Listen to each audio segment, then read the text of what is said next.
Hey guys, welcome to Tutorial Guru. Today we'll be learning how to delete a folder on Google Drive, and now let's dive right in.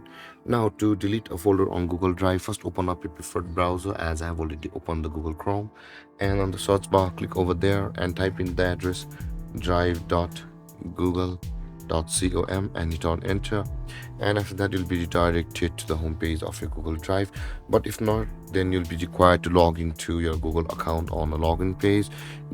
Enter your credentials of your Gmail account on which your Google Drive is linked, and then log into that page and you'll be over here on this page. Now in order to proceed from over here, currently we are on the home page of our Google Drive.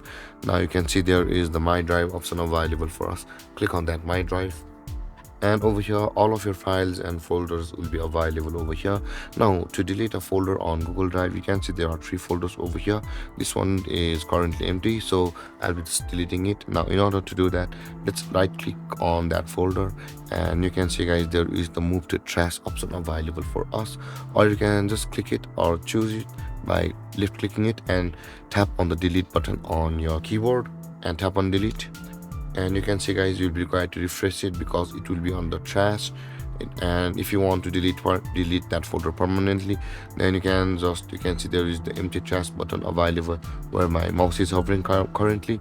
Click on that empty trash button and tap on, and again click on delete forever, and then from the trash also your folder will be deleted.